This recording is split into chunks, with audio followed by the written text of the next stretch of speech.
ছত্রপতি সম্ভাজি মহারাজ নিজের অন্তিম শ্বাস অবধি নিজের সনাতন ধর্মকে ত্যাগ করেনি। এত কষ্টদায়ক তাকে মৃত্যু দিয়েছে, এত কষ্টদায়ক বেদনা, এত কষ্টভাবে তাকে হত্যা করেছে অরঙ্গজেব, যেটা আমরা একবার ভাবলে আমাদের মাত্রে স্বপ্নতে নাইটমেয়ার্সের মতো স্বপ্ন আসে। আমরা কখনো ভাবতে পারিনি, চোখ দিয়ে অশ্রু পড়বে আপনি যদি তার জীবন কাহিনী শুনেন। ছত্রপতি সম্ভাজি মহারাজ অরঙ্গজেব তাকে নিজের ধর্ম ত্যাগ করে ইসলাম ধর্ম গ্রহণ করতে বলেছে, কিন্তু ছত্রপতি সম্ভাজি মহারাজ, যিনি হচ্ছেন ছত্রপতি শিবাজি মহারাজের পুত্র, উনি অন্তিম শ্বাস অবধি নিজের সনাতন ধর্ম ত্যাগ করেনি।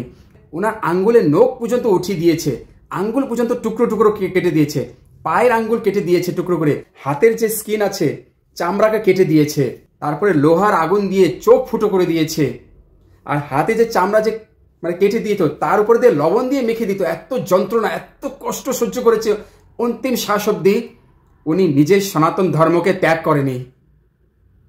এটা শুনলে আমি খুব গর্ব অনুভব করি যে আমাদের ভারত ভূমিতে দুইজন মহাশক্তিশালী বব্বর শের মহাযোদ্ধা, শ্রী ছত্রপতি শিবাজি মহারাজ, শ্রী ছত্রপতি সম্ভাজি মহারাজের মতো মহাযোদ্ধা জন্ম নিয়েছে। খুব গর্ব অনুভব করি এবং এই দুই মহারাজকে আমি সলিউট করি এবং তার শ্রীচরণে আমি আমার মাথা নমন করি, প্রণাম করি।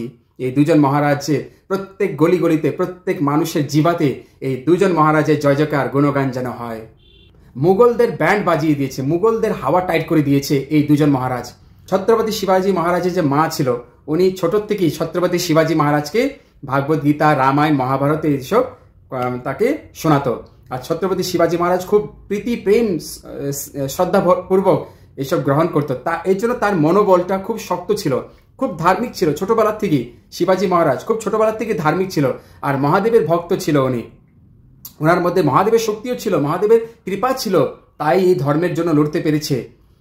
তো ছোট থেকে তার মা তাকে সনাতন সংস্কৃতি তাকে দিয়েছে। এই সংস্কৃতি বজায় রেখে মহারাজ আজকে সনাতন ধর্মের জন্য অনেক কিছু প্রতিষ্ঠিত করে গিয়েছে, সনাতন ধর্মের জন্য লড়েছে। তো মহারাজ ছোট থেকে খুব শিক্ষা গ্রহণ করেছে, তরোয়াল শেখানো এগুলো সব শিখেছে। সবকিছু শিক্ষা গ্রহণ করে অনেক যুদ্ধ উনি জিতেছে, মুঘলদের এগেনস্ট। তো মুঘলরা কখনো ভাবতে পারেনি যে এতগুলো যুদ্ধ জিতবে আর ওদের যে এত হাওয়া টাইট করবে, যে মুঘলরা পর্যন্ত বেহোশ হয়ে গেছে শুনে। আর অরঙ্গজেব তাকে বদলা নেওয়ার জন্য তাকে হারাতে পারলো না। কি করলো অরঙ্গজেব? এতই বদমাশি। আমরা বলি Aurangzeb is a mistaken empire. মুঘলদের মধ্যে কেউ যদি ভুল করে যদি মুঘল রাজ্য হয়ে গেছে, সে অরঙ্গজেব। এত নির্যাত অত্যাচার করেছে। হ্যাঁ, শিবাজির উপরে তো পারেনি, কিন্তু শিবাজির ছেলের উপরে নির্যাত অত্যাচার করেছে। অরঙ্গজেব কি করেছে? আফজল খানকে পাঠিয়েছে শিবাজি মহারাজ, ছত্রপতি শিবাজি মহারাজকে মারার জন্য। আফজল খান বিরাট বিশাল একদম শরীর ছিল, খুব স্ট্রং ছিল, 7 ফুট লম্বা এরকম ছিল। আর ছত্রপতি শিবাজি মহারাজ তো 6 ফুটের মতন হবে। তো যখন আফজল খান তাকে ইনভাইট করেছিল, খুব ভালোভাবে ইনভাইট করেছিল, কিন্তু ছল করেছে। শিবাজি মহারাজকে মারার জন্য প্ল্যান করেছে। তো শিবাজি মহারাজ যখন তার নিকটে এসছে গলা মিলাতে, তবে শিবাজি মহারাজ ছোট, আপনার ছবিতে দেখতে পাচ্ছেন, পিছন দিয়ে চাকু দিয়ে মারার চেষ্টা মারছে, অনেকবার মেরেছে। কিন্তু শিবাজি মহারাজ কি একটা প্রোটেক্টিভ গার্ড পরে এসেছিল, যেটা আমরা দেখতে পাই লোহার মতন থাকে। তো খঞ্জর মতন থাকে, যে সেটা মারলে অত সহজে কাউকে মারতে পারবে না। তো শিবাজি মহারাজ জানতো যে এরকম কিছু না কিছু একটা হবে। তো ছত্রপতি শিবাজি মহারাজ কি করেছে? তার একটা খঞ্জর ছিল, একদম বাঘের যে নখ থাকে না, সেরকম আপনি দেখতে পাচ্ছেন ছবিতে।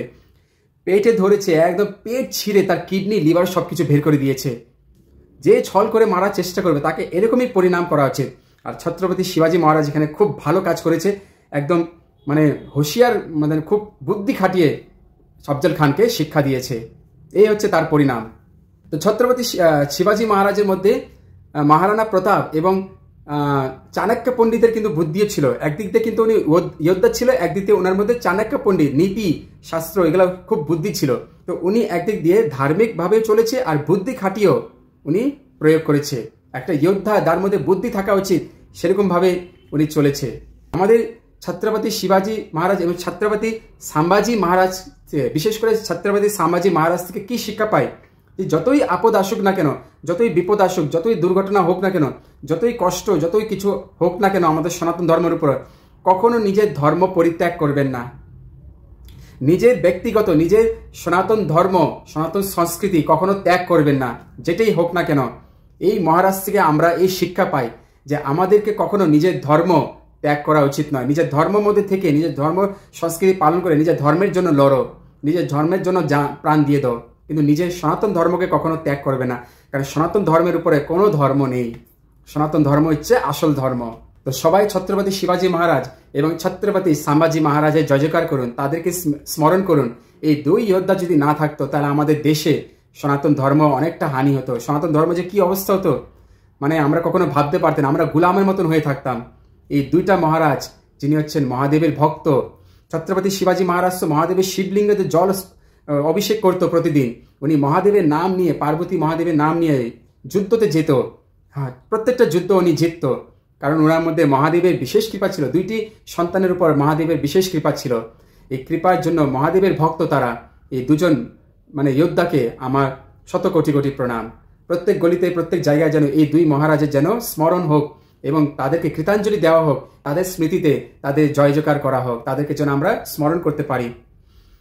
তো বলুন সবাই, ছত্রপতি শিবাজী মহারাজ কি জয়, ছত্রপতি সম্ভাজি মহারাজ কি জয়, হর হর মহাদেব, জয় মাতা পার্বতী, জয় ভোলেনাথ। তো আপনারা সকলে ভিডিওটা শেয়ার করুন, কমেন্টস করুন এবং কমেন্টসে ছত্রপতি শিবাজী মহারাজ, ছত্রপতি সম্ভাজি মহারাজ, ভোলেনাথের জয় জয়কার করুন, সনাতন ধর্মের জয় জয়কার করুন। জয় সনাতন ধর্ম, হরে কৃষ্ণ, হর হর মহাদেব।